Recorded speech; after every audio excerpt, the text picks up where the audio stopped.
So for us at Clyde Co, cyber really from the start has been a core part of our global practices. As you know, insurance is our DNA, and therefore, since the very beginning when the insurance industry started investing and rolling out cyber insurance policies, we've been very active in the various markets, assisting insurers as well as companies in dealing with navigating the ever-increasing risks in the sphere.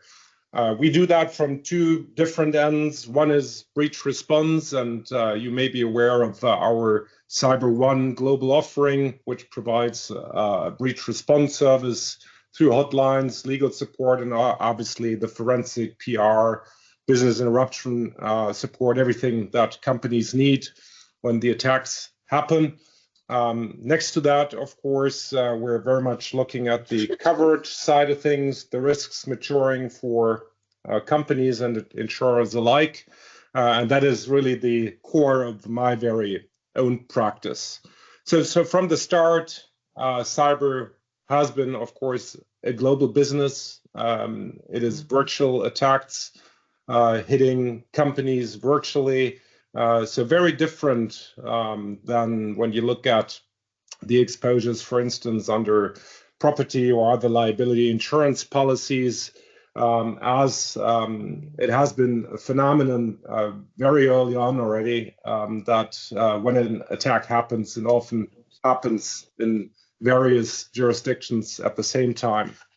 So just looking back slightly and working our way forward to the topics of today, we're all aware that over the previous years, in particular, business interruption has been the main driver of cyber losses, and that continues to be the fact.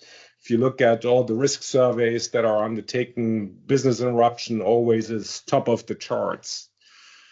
I think if we work our way forward through the ever-maturing cyber market, of course, and in particular for us in Europe, 2018 and the introduction of the GDPR has been a milestone which brought cyber and data privacy compliance to the very top of the agenda, including the notification obligations, everything that's connected with breach response, but the compliance that goes much further beyond and is now further developed, as Christian has been explaining, also through the NIS2 directive. What we've seen more recently is that with the maturing market, some of the issues under cyber insurance policies have been the focus of discussion. Certainly here in my very own jurisdiction, we've seen a number of cyber coverage actions, which mostly focus on the risk placement and risk assessment prior to policy placement. So we've now had a number of court judgments here in this country, for instance, looking at pre-contractual disclosure obligations, misrepresentation, and other potential defenses in terms of increase of risks or contributing to the insured event. So that is a debate that is ongoing. Nevertheless, so far, all these discussions have mostly been looking at the first-party loss side of things. And what I'm going to do this morning is look at the state of play with the now still evolving cyber markets and threats, and a shift, or let's not call it a shift, let's say the uprise next to first-party losses to the exposures under the third-party coverages. If we look at the developments in the more recent months and maybe 1 or 2 years, then certainly in our claims practice, we've seen a very significant uprise on the liability side of things. That includes, let's say, the CBI exposures, that is when a supplier or other contract partner gets hit by a cyber attack and the attackers work their ways through into the systems of the insured. That creates liability exposures, obviously, in the supply chains, as Christian has just shown on one of his slides. Connected with that is a significant uprise in recovery actions, especially against IT service providers for wrongdoings and potential breaches on the preventive side in setting up and hosting the IT security of companies. Now, the real driver, however, is the rise in class and other group and mass actions. And that's going to be one of the core topics for me this morning.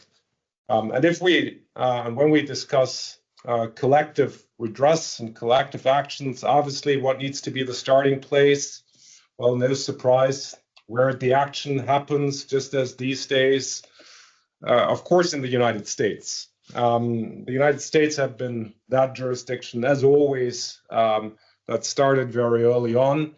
And class actions in the cybersphere are, of course, to be seen in the context of the general developments in terms of US exposures. So you will all be very aware of the rise in nuclear verdicts of 10 million US dollars and more, which have been rapidly increasing in the US, especially in certain judicial hellholes like California, Texas, Florida, and New York. Those have been very much focused on product liability and precisely bodily injury cases. But the thing to note here already is that cyber and data privacy and related actions are on the rise. Generally speaking, we're now seeing verdicts quite frequently exceeding 500 million US dollars or even $1 billion. And you see the median jury verdict rose by 27% to 2023, which is the latest stats we currently have on file. Just if we look at the places you might be happy to visit for holidays, but should stay away from, ideally when it comes to litigation risks. Here's our top 10 in 2024, starting in Philadelphia and ending in Louisiana. And if one takes a look at the 50 states of the USA, you'll see the hotspots with the most corporate nuclear verdicts and thus also the most severe impact on the insurance industry. Now, what's the reason behind that rise? What are some of the factors driving it? Well, it's the extortion efforts by plaintiffs' bars, of course. Plaintiffs and the firms driving those actions are using class action litigation and arbitration as a threat to insurers and their insurers to seek opportunities to sell early on. So again, for 2023, the top 10 settlements across all class action litigation hit record high numbers. Also in 2023, class action government enforcement lawsuits in total, in fact, exceeded 50 billion US dollars in settlements. Now, a positive fact so far, at least, has been that in data breach class actions, only 25% of the class actions filed have been receiving class certification so far, but where we're seeing, and as we'll discuss in a minute, those actions continuing to be on the rise. And of course, that anti-phenomenon is driven by a number of other factors, including geopolitical risks, recession risk, inflation, everything that's top of the political agenda these days. Again, what is important to note is that these nuclear verdicts are not limited to bodily injury. And here are just a few examples of other actions. For instance, the Californian EPL claims or the infamous Illinois Biometric Privacy Act actions, of which we're seeing a lot under the BIPA, more recently also under the sister act, the JIPA, looking at genetic information. Indeed, those verdicts are spreading also, creating more and increased exposures for cyber risks. Now, very much of these exposures are still driven by state regulation in the United States. As you all know, we need to differentiate between the federal regulation and the state regulation. On the federal level, in 2022, the American Privacy Rights Act has been proposed, which in particular gives Americans the right to opt out of targeted advertising, and allowing state attorney generals to bring civil actions on behalf of states' residents, and it would be preempting state laws that are covered by the bill. However, the bill has been stalled so far. We'll see what the new government and the Republican majority in the Senate will do with it. So at the moment, most of the regulation is state-driven. For instance, I mentioned the BIPA, JIPA, some of the other legislative acts, which also means that much of the litigation happens in the states and in the state courts, which precisely leads us to some of the judicial hellholes I've been mentioning. So what's going on in the US? In fact, data privacy breach claims are the fastest growing trend for class action litigation in the US now. We're seeing a projected increase in frequency of large cyber claims. For 2024, that was 17% in class action lawsuits. Looking at 2023, there were approximately 1,300 data privacy lawsuits, a number which is double to the 2022 figures. And there are other factors, and still, for instance, the ramifications from CrowdStrike and other incidents and events that are driving these litigation proceedings. There's one other reason behind the US system that has a very strong influence on that trend. That's, as mentioned, the legal landscape, that is the law firms, the plaintiffs' law firms sitting behind it. But it's not only the plaintiffs' law firms, but it is also the impact of litigation funding. Litigation funding, of course, has been another global phenomenon. We've seen in a number of jurisdictions having a major impact on the number of claims, the frequency, as well as the quantum that is being claimed. And it is now a truly global industry. Over half of the spend is focused, however, at the moment in the United States. It's providing very substantial resources to litigate claims that otherwise may not have been litigated. And that's certainly true, again, across the jurisdictions. And we'll see that in a minute when we move over the pond to Europe. There are some other practical impacts. Social inflation is to me mentioned. Insurance claim costs are rising as a result of the uptick in litigation.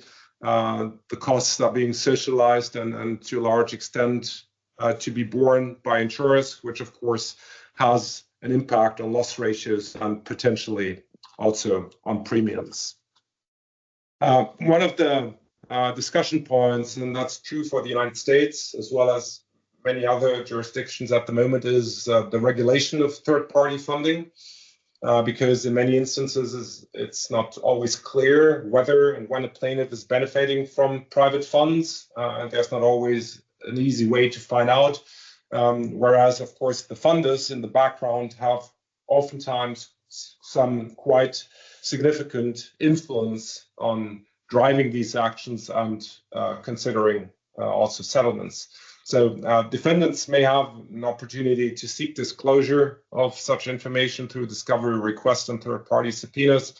There's much debate over the relevance of funding arrangements, and some of the state and federal courts have already implemented disclosure requirements. So some are more critically looking at litigation funding, but it is very clear that it's a factor that's there to stay and that will continue the drive for more liability actions impacting companies and their cyber insurers in particular, but also insurers under other business lines, of course, if we look at tech E&O and ultimately also at D&O and shareholder actions down the line. So the US, as always, are in the driver's seat, but if we look around the world, and that's the other place that I'll focus upon, Europe is really that part of the world which is driving much of the risks, both in terms of regulation, but also litigation that are impacting companies in Europe, but also globally. Especially GDPR mass claims have been significantly on the rise. And if we take a look back, then I think it's very fair to say that Europe has come quite a long way when it comes to collective actions. The legal litigation landscape has been very diverse for many, many years, and some member states have been offering more opportunities for plaintiffs to group together and bring actions, and others have been more reluctant, including, for instance, my own country, Germany. However, the litigation landscape has been very rapidly evolving over the recent years. And I think that really goes back not to cyber as such, but another corporate scandal, unfortunately, again, coming from my very own country, which is the Volkswagen scandal. The Volkswagen scandal, as initiated and first addressed again in the United States, has led to massive consumer actions around the globe and especially also in Europe. And it was then that it became, well, very hard to neglect also for legislators and politicians that Europe on a broader scale was lacking sufficient opportunities for collective redress.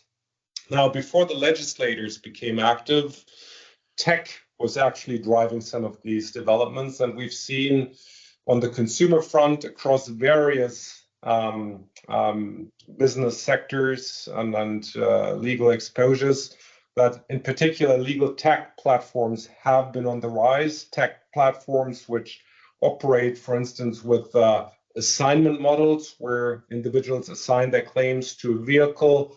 Everything is tech driven and funded typically by litigation funders. And those tech platforms then group these claims and pursue them. There has been quite a bit of litigation over that model throughout Europe. On a broader scale, we can say it has been largely admitted as possible and enforceable.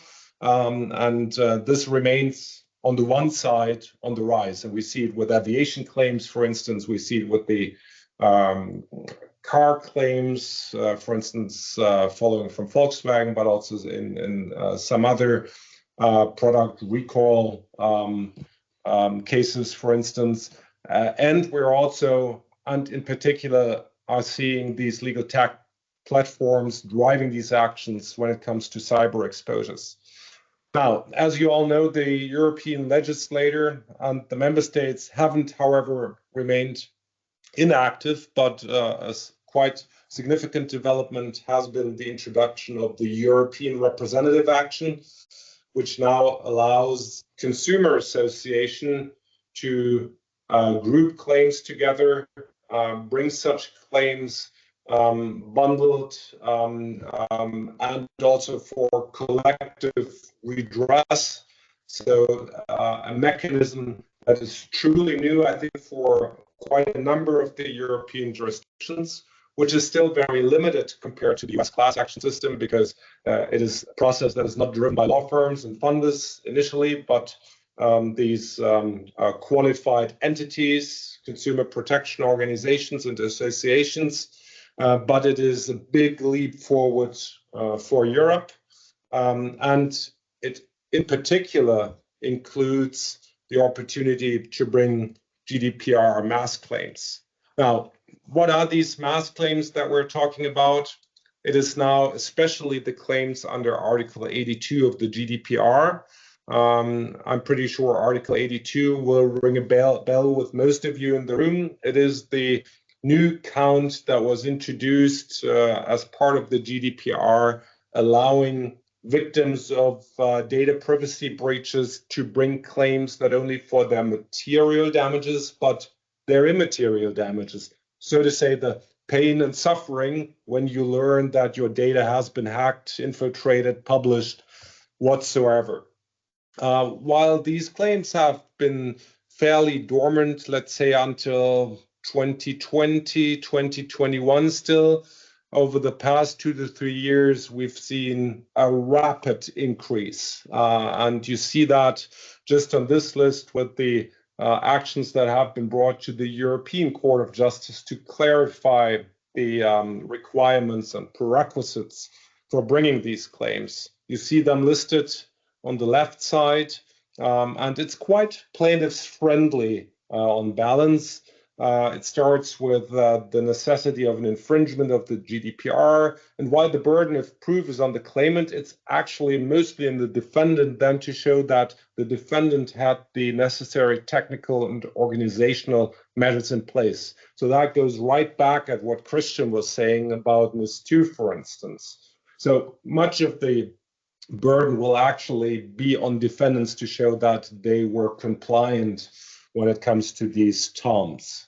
Now, the second prerequisite is material, or rather, and then that's been the focus of the debate, non-material damage. And while the burden of proof is on the plaintiff, the core question really is how high is the threshold, and we'll look at that in a minute.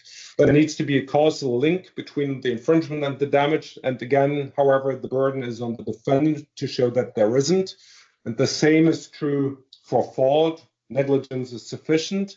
And importantly, the negligence does not necessarily need to be with top management, but the company is looked at as a whole. So quite plaintiffs friendly. The amount of compensation then is really left to the member states. The burden of proof is with the claimant. There are no punitive damages in Europe, of course. So center of the debate has been oftentimes what are the losses that can be actually claimed. And you see on the right-hand side, one of the leading cases in this country has been the scalable capital action, where we actually had a judgment a while back awarding one single plaintiff 2,500 euros.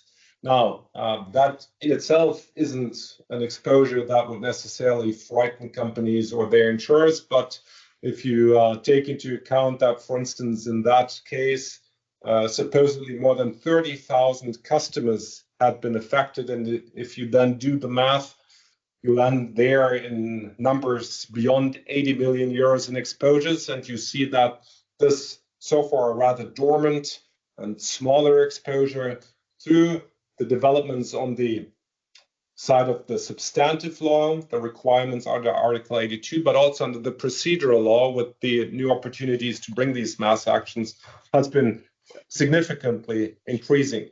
Now, a few positive messages mixed with, however, also some risks, and that is mostly from this country.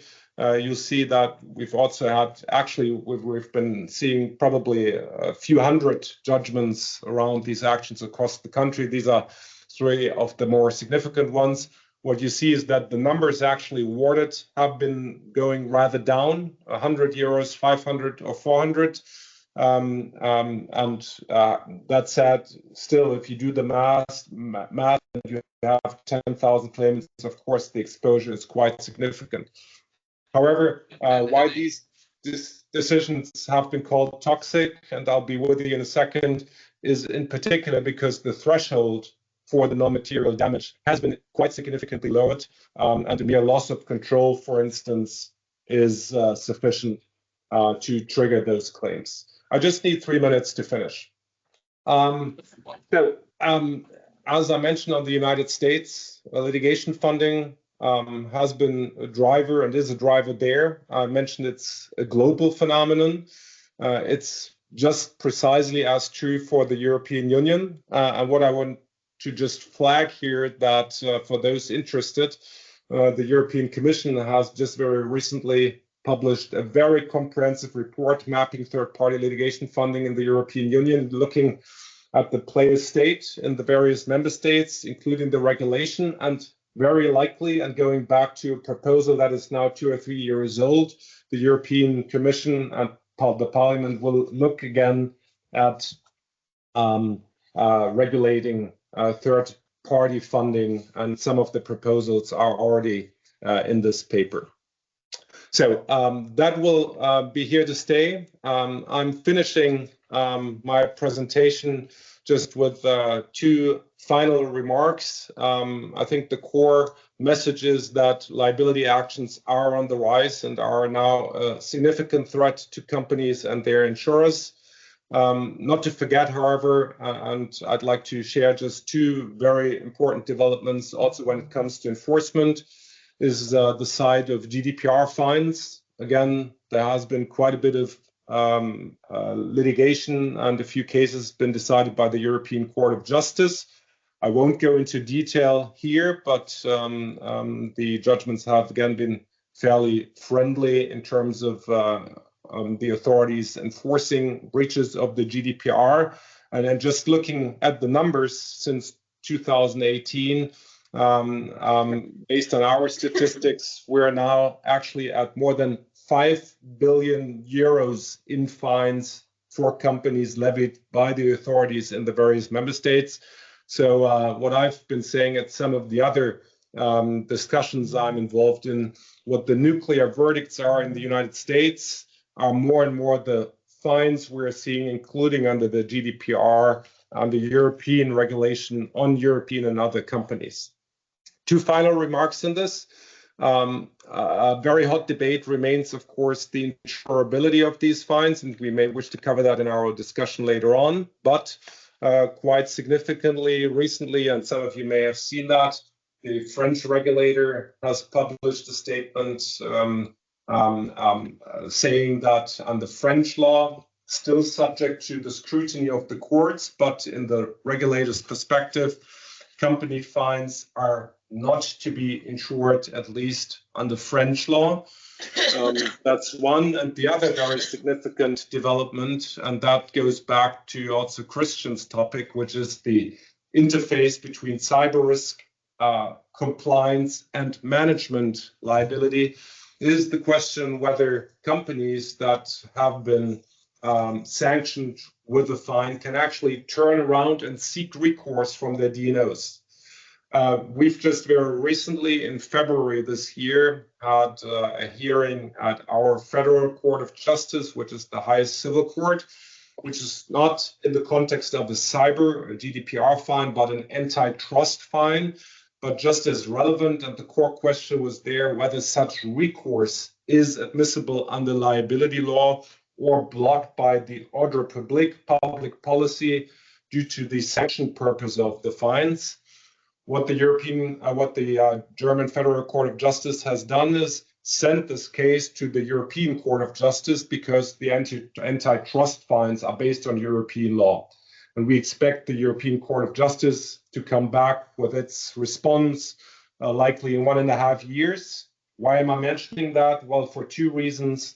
First, recourse in the GDPR and data privacy context has also been on the rise.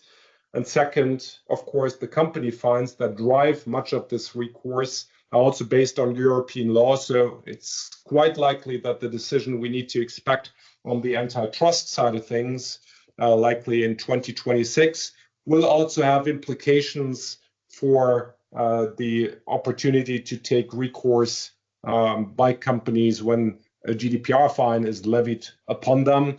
And likewise, of course, for the exposures of cyber insurers and D&O insurers alike. So a lot happening in the cybersphere. Thank you very much for your attention, and back to the room.